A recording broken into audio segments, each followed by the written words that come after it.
হলো নেহা এই অফিসে জয়েন করেছে। অনেক চেষ্টার পর নেহা এই চাকরিটি পেয়ে খুবই খুশি ছিল। কিন্তু আজ ট্রাফিকের জন্য নেহার অফিসে পৌঁছতে খুবই দেরি হয়ে গেল। নেহা অফিসে ঢুকতেই অফিস বয় নন্দু ওকে এসে বলল, নেহা ম্যাডাম, আপনাকে বস একটু নিজের কেবিনে ডেকেছে। আমায়? কি ব্যাপার নন্দু? সেটা তো বসই বলতে পারবে।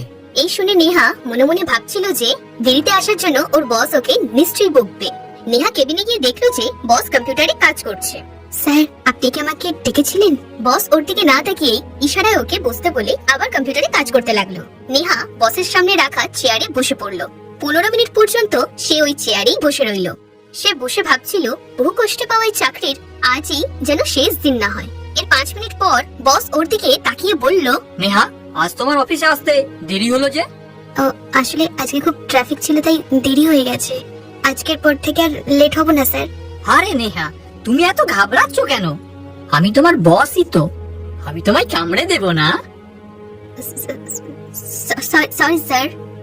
এরপর রাজদীপ ওর চেয়ার ছেড়ে ওর কাছে এসে দাঁড়ালো এবং অদ্ভুত ভঙ্গিতে তার দিকে তাকিয়ে বলল, তুমি এই ড্রেসে খুব হট লাগছো নেহা।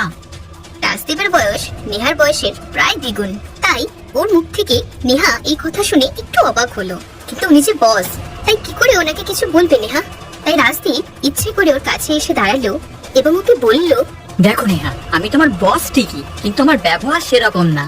তুমি অফিসে যে কাউকে জিজ্ঞেস করতে পারো আমি কত ফ্রেন্ডলি, তাই তুমিও আমাকে তোমার ফ্রেন্ডই ভাববে। বন্ধু? হ্যাঁ, বন্ধু। আর তুমি তোমার বাকি বন্ধুদের সাথে যেভাবে বিহেভ করো, আমার সাথেও সেভাবেই বিহেভ করবে। চলো এবার তুমি গিয়ে তোমার কাজ করো। তুমি এখন ইয়ং, তোমার থেকে আমার অনেক আশা। নেহা যখন বসের কেবিন থেকে বেরিয়ে আসলো তখন তার মনে স্বস্তি তো ছিল, কিন্তু তার সাথে একটা প্রশ্নও ছিল যে বস কি সত্যি এতটা ফ্রেন্ডলি? কথাটা কাকে যে জিজ্ঞাসা করি, আমি সেখানে নতুন। নেহার মা 5 বছর আগেই মারা গিয়েছিলেন, আর গত বছর নেহার বাবাও রোগের কারণে প্যারালাইজড হয়ে যান। যখন উনি কাজ করতেন তখন ওনাদের সংসারে কোনো অভাবই ছিল না, কিন্তু হঠাৎ উনি শয্যাশায়ী হয়ে যাওয়াতে নেহা নিজের পড়াশোনা ছেড়ে কাজ করতে বাধ্য হয়। নেহার একটা ছোট ভাইও আছে, রোহিত, যে ক্লাস 10-এ পড়ে। তাই এখন সংসারের পুরো দায়িত্বটাই নেহার উপর। একদিন নেহার অফিসে কাজ শেষ করতে অনেক দেরি হলো। তখন রাজদীপ নেহার কেবিনের পাশে এসে ওকে বলল, নেহা, এখন তো অনেক রাত হলো, চলো আমি তোমায় গিয়ে ছেড়ে দিয়ে আসছি। আরে না না স্যার, আমি নিজেই বাড়ি চলে যাব। দেখো নেহা, আমি তোমায় বললাম না তুমি আমায় বস বলে ভেবো না, আমি তোমার বন্ধুই। এখন যদি তোমার কোনো বন্ধু তোমাকে বাড়িতে ড্রপ করার কথা বলতো, তাহলে কি তুমি মানা করে দিতে? তারপর থেকেই নেহাকে প্রচুর কাজ দেওয়া হতো, যা শেষ করতে ওর অনেক রাত হয়ে যেত। আর রাজদীপই ওকে গাড়ি করে বাড়ি পৌঁছে দিত। নেহার বাড়ির লোকও রাজদীপকে খুব পছন্দ করত, কারণ এমন কোন বস আছে যে নিজের কর্মচারীদের এরকম খেয়াল রাখে? কিছুদিন পর তো রাজদীপ নেহাকে রেস্টুরেন্টেও নিয়ে যেতে লাগলো। নেহার এসব অদ্ভুত লাগলেও সে মানা করতে পারে না। একদিনের ঘটনা, রাজদীপ নেহাকে তার কেবিনে ডাকলো এবং লোভী দৃষ্টিতে তার দিকে তাকিয়ে বলল, নেহা, তুমি খুবই সুন্দর, আর তোমার সৌন্দর্যটাকে বাড়ানোর জন্য আমি কিছু উপহার দিতে চাই। এরপর রাজদীপ অনেক দামি একটি হীরের আংটি তাকে দিল। না স্যার, এটা আমি নিতে পারবো না। ভেবে বলো নেহা, আমায় কিন্তু কেউ না বলে না। কিন্তু স্যার, এটা ভালো দেখায় না। এখন না তো আমার বার্থডে, না তো কোনো স্পেশাল অকেশন যে আপনি আমাকে এই গিফটটা দিচ্ছেন। রাজদীপের কাউকে কোনো গিফট দেওয়ার জন্য কোনো ওকেশনের দরকার পড়ে না, সেটা তো আমার ভালোবাসা। ভালোবাসা? হ্যাঁ, আমি আমার সব এমপ্লয়ীদের খুব ভালোবাসি, যা তুমি ভাবতেও পারো না। এই শুনে নেহা চিন্তায় পড়ে গেল, কারণ নিজের বসের এই ব্যবহার নেহার মোটেই স্বাভাবিক বলে মনে হচ্ছিল না।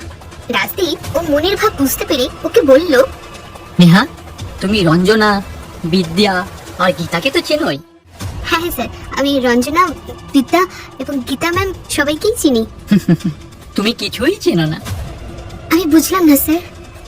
এরা সবাই তোমার মতনই ছিল, আজ দেখো এরা কোথায়। কি নেহা, তুমি কি জীবনে এগোতে চাও না? হ্যাঁ স্যার, সবাই তো এগোতে চায়। চাই তো সবাই, কিন্তু সবার কাছে কি আমার মতো ফ্রেন্ডলি বস থাকে? তুমি বাড়িতে গিয়ে এই ব্যাপারে কিন্তু একটু ভাববে। আর হ্যাঁ, কাল এই আংটিটা পরে এসো। নেহার সামনে এখন পুরো ব্যাপারটি পরিষ্কার। সে বুঝতে পেরেছিল যে রাজদীপ কি ধরনের মানুষ আর কি চায়, কিন্তু সে যে অসহায়, তাই সে চাকরিটা ছাড়তে পারবে না। সে একটাই কাজ করতে পারে, বসের কথা অমান্য করা, আর সে ওটাই করলো। সে নিজের সম্মানটাকেই বেছে নিল এর কিছুদিন পর একদিন রাজদীপ ওকে নিজের কেবিনে ডেকে রেগে বলল, নেহা, তুমি কিন্তু তোমার কাজ নিয়ে একেবারেই সিরিয়াস নও। প্রতিদিনই কিছু না কিছু ভুল। এইভাবে চলতে থাকলে কিন্তু মনে হচ্ছে না তুমি এই কাজটা আর বেশি দিন করতে পারবে। কিন্তু স্যার আমি তো আমার কাজ পুরো মন দিয়ে করি। তাহলে কি আমি মিথ্যা কথা বলছি? আগে তো নিজে ভুল করো, আবার বসকে এই মিথ্যেবাদী বলো। স্যার আমি আপনাকে মিথ্যাবাদী কখন বললাম? চুপ থাকো, একদম বাজে বকবে না। আর এই ওম কনস্ট্রাকশনের ফাইল বিকেল পর্যন্ত আমার টেবিলে চাই। এই কথা শুনে নেহা নিজের বসের কেবিন থেকে বেরিয়ে এলো। সে বুঝতে পেরেছিল তার বসের আসল অসুবিধাটা কোথায়, কিন্তু ও মনে মনে স্থির করে নিয়েছিল যাই হোক ও কোনো কম্প্রোমাইজ করবে না। তাই সে সন্ধ্যের মধ্যে সমস্ত কাজ কমপ্লিট করে দিয়ে দিল। ওই সময় গীতা ম্যাম ওর কাছে একটি ফাইল নিয়ে এলো। গীতা ম্যাম আপনি? নেহা, স্যার বলেছেন এই ফাইলটা কমপ্লিট করে যেতে। কিন্তু ম্যাম এটা শেষ করতে তো অনেক সময় লেগে যাবে। সে এই কথা বলতে বলতেই রাজদীপ ওর কাছে এসে বলল, ঠিক আছে, তুমি বাড়ি চলে যাও।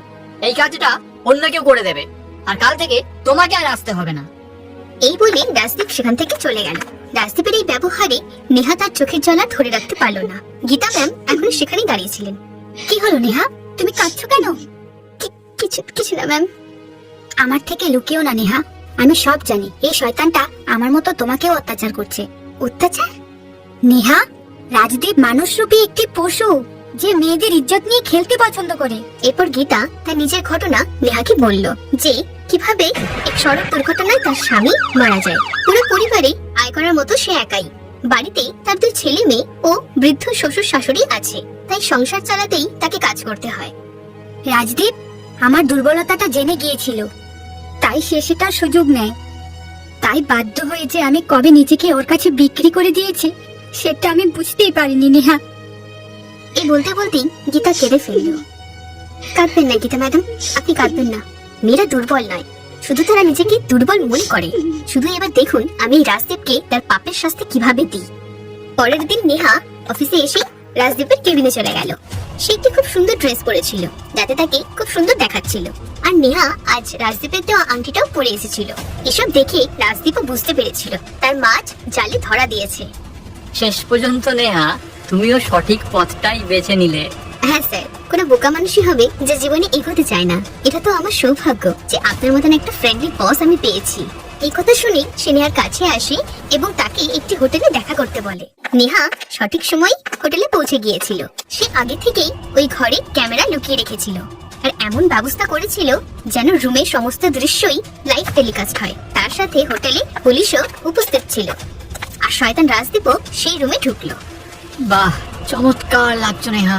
এই মুহূর্তটার জন্য আমি কতই না অপেক্ষা করেছি। আজ থেকে তোমার সব উন্নতির পথ খোলা, যেমন রঞ্জনা, বিদ্যা আর গীতার জন্য আমি খুলেছিলাম। আর এই বলেই রাজদীপ নেহার সাথে জবরদস্তি করতে শুরু করে দিল।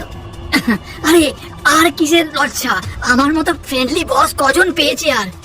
কিন্তু আজ যে ছিল রাজদীপের বন্ধুত্বের শেষ দিন। লাইভ টেলিকাস্টের মাধ্যমে পুরো শহরবাসী ওর আসল চেহারাটা দেখতে পেয়েছিল। 10 সেকেন্ডের মধ্যেই পুলিশ ঘরে এসে ওকে হাতে নাতে ধরে ফেলে। কিন্তু এত কিছুর পরেও সে নিজেকে নির্দোষ বলে দাবি করে। আমি নির্দোষ, আমি কিছু করিনি। এই মেয়েটা আমাকে ফাঁসিয়েছে। হ্যাঁ হ্যাঁ, তুই যে কতটা নির্দোষ তা ক্যামেরাতে রেকর্ড হয়ে গেছে, আর শহরে তার লাইভ টেলিকাস্টও হয়েছে। Constable, arrest him. রাজদীপের 10 বছরের জেল হলো। আজ নেহা নিজের বুদ্ধি আর সাহসের দ্বারা সমাজে থাকা মানুষরূপী পশুকে তার পাপের শাস্তি দিয়ে সমাজের ওপর উপকার করলো।